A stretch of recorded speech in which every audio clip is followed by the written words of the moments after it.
Oui, il en est tombé pas mal de neige et puis ça va continuer encore pour quelques heures, donc ça vaut la peine de sortir puis d'aller en profiter.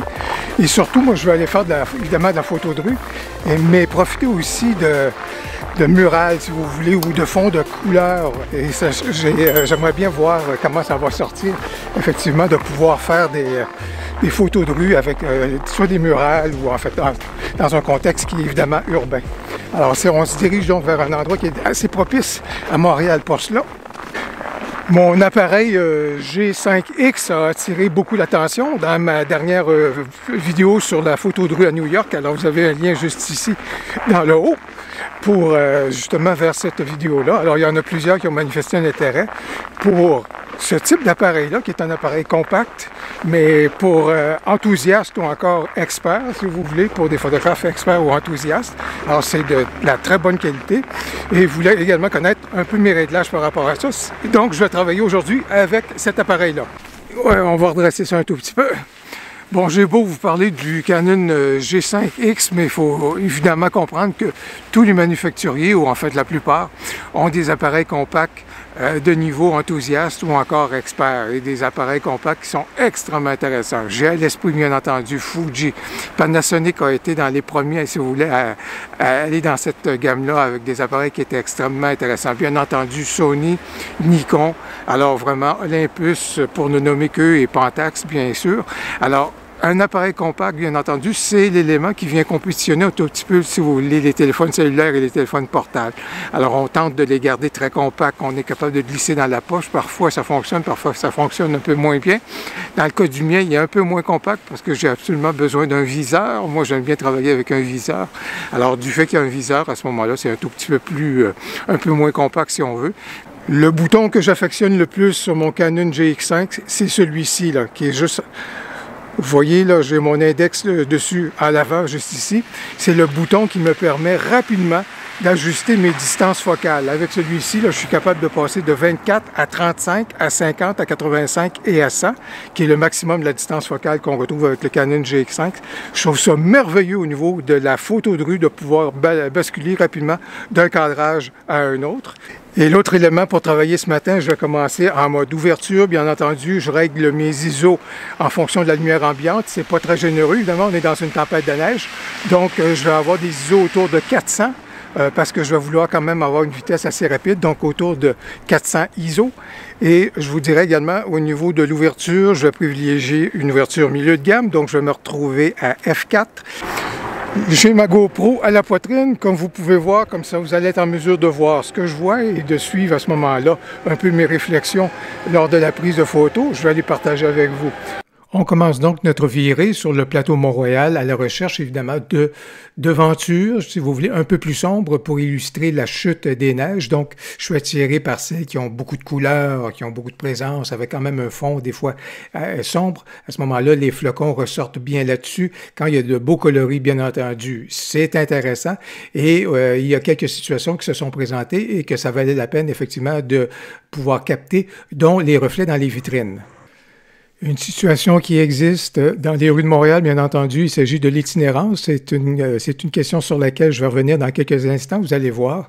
Mais évidemment, la présence d'un sans-abri qui a trouvé refuge à l'intérieur d'un portique de commerce, c'est quelque chose qui retient mon attention. Je vous dirais que par la suite, bien entendu, j'étais à la recherche de murales, donc avec de belles couleurs. Et j'ai été très patient dans ce cas ici. Je vous épargne les longues minutes d'attente pour avoir des personnages finalement qui se présentent. Et voici le moment qui est opportun à ce moment-là pour pouvoir prendre la photo.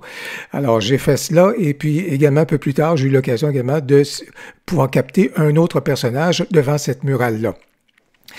Par la suite, vous voyez, j'ai quelque chose qui vient d'attirer mon regard du côté gauche, de l'autre côté de la rue, une mère qui tire son enfant dans un traîneau, voilà, qui est fort sympathique, et voilà, c'était quelque chose qui était intéressant, surtout avec l'arrière-plan, ça ressort très bien. Cette devanture-ci retient mon attention, c'est intéressant, il y a toutes sortes de graffitis coloris, des trucs du genre, il faut vraiment que je patiente à ce moment-là pour qu'il y ait un personnage qui puisse se présenter devant celle-ci, je pense que le moment est opportun, et voilà, et je suis content de cette photo-ci. Je vous parlais justement du phénomène de l'itinérance à Montréal. Ben voilà quelqu'un qui demande un petit coup de pouce et vous allez voir que ça va me faire bien plaisir effectivement de lui apporter ce petit coup de pouce-là, mais sous la forme d'une carte repas. Ici, le groupe L'Itinéraire, qui est un groupe que je soutiens, enfin c'est ma cause sociale, si vous voulez, sociétale. Alors c'est un groupe qui nous permet à ce moment-là d'acheter des cartes repas qu'on est en mesure d'offrir aux gens qui en ont besoin. Ça leur permet d'aller manger à différents endroits dans certains quartiers donc de la ville. Donc voilà de la façon que je peux, dans la mesure du possible, apporter un certain support donc aux gens qui vivent cette situation au niveau de l'itinérance et au niveau d'être sans-abri. Je vous dirais que par la suite, après ça, je suis en mesure de me déplacer et j'aime bien, moi, photographier ces personnes-là qui profitent des rues qui sont désertes en raison d'une tempête de neige qui, si vous voulez, qui s'approprient la ville comme ça. Moi, j'aime bien photographier ces situations-là. Donc, en voici une donc, que j'ai pu repérer là, du coin de l'œil et photographier. Par la suite, je vous dirais que je vais juste regarder pour voir s'il y a autre chose, mais là, tout d'un coup, il y a un cycliste ici qui vient vraiment vient de me surprendre. Clic, j'ai été en mesure de faire quelques photos et voilà pourquoi l'appareil doit toujours être prêt. C'est pour ça que je privilégie, comme je vous dis, l'ouverture milieu de gamme F4. J'étais donc prêt à pouvoir saisir la situation. J'adore ces situations-ci. Comme je vous disais, quand les gens ont l'air de prendre possession de la ville et puis parce qu'il y a une tempête de neige, ben il y a moins de circulation, des choses comme ça. On retrouve les gens en train de faire des actions qui sont assez particulières, je vous dirais. Alors j'aime bien cette situation-là d'un père de famille qui traîne son enfant, évidemment, à l'intérieur d'un traîneau. Ça fait une belle photo. Moi, j'aime bien ce volet-là. Alors, j'apprécie énormément ce genre de situation-là.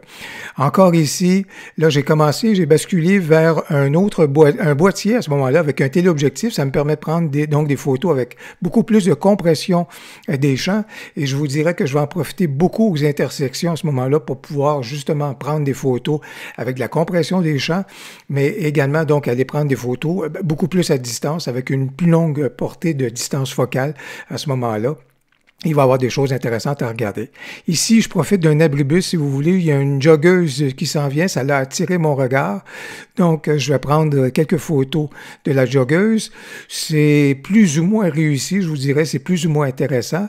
Alors, je m'apprête donc à sortir de l'abribus. Mais tout à coup, voilà, qu'est-ce que je vois? Cette dame avec son parapluie, ben ça, c'est une belle situation, ça, c'est intéressant. Alors, je vais donc en profiter pour faire les photos de cette personne-ci et ça fait une photo extrêmement sympathique, je vous dirais. Par la suite, on reprend donc et on s'en dirige. Et là, au loin, je viens de voir quelque chose, et peut-être que vous l'avez remarqué également. Il y a une personne qui est en train de pelleter. Et puis ça, c'est quelque chose qui est intéressant, d'autant plus qu'elle n'est pas beaucoup habillée, compte tenu du froid. Moi, je trouve toujours ça. Je trouve les gens assez braves. Alors, je vais juste attendre un tout petit peu que ça se dégage un peu, qu'il y ait moins de passants, si vous voulez. Ça va me permettre peut-être de pouvoir faire une photo plus franche, plus directe. Et là, voilà, je pense que l'horizon est dégagé. Et là, j'en profite donc pour prendre des photos de la personne qui est en train de pelleter et je pense que j'aime bien la résultante et j'avais le même type de photo dans mon autre, justement ma vidéo sur la photo hivernale dans le Vieux-Montréal, j'avais une situation tout à fait pareille.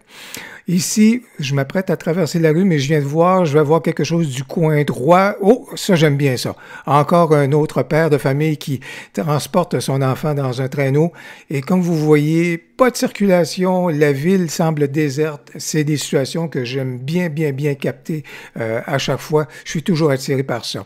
Encore ici, je regarde beaucoup au loin pour voir s'il n'y a pas des éléments qui peuvent se présenter, justement pour aller chercher les gens là, qui sont justement, voilà une personne qui marche au beau milieu de la rue.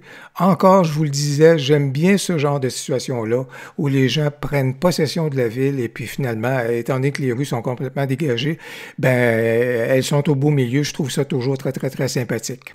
On aime bien les chiens. Ah là là. Et voici un chien qui m'apparaît tout à fait sympathique. Allez, on va prendre une petite pause, puis évidemment, le toutou, le chien, pouf, paf! Alors voilà, j'aime bien, c'est toujours sympathique à faire au niveau de ces éléments-là.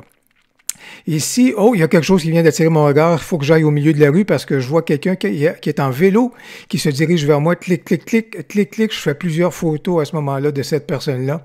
Donc, et voilà la photo qui est la plus intéressante. Et curieusement, cette personne-là m'a posé la question si j'étais français. Pourquoi? Parce que les Français, semble-t-il, adorent prendre des photos de tempêtes de neige. Eh bien non, je suis du Québec et j'aime faire des photos des tempêtes de neige et des photos de rue dans les tempêtes de neige. Justement, cette personne-ci en train de pelleter, beau coloris en arrière, belle situation. Voilà, c'était quelque chose qui était intéressant. Bon, là, je me dirige, je pense que je vais rentrer un tout petit peu à la maison, mais qu'est-ce que je vois? Oh, lui, je ne l'attendais pas, un cycliste encore là qui brave les éléments, justement pour aller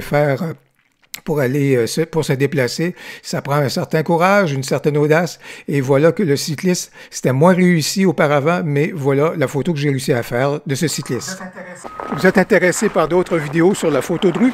Ben, j'ai d'autres vidéos à vous proposer dans une playlist dont vous allez retrouver dans le lien juste ici dans le haut ou encore dans le descriptif de ma vidéo.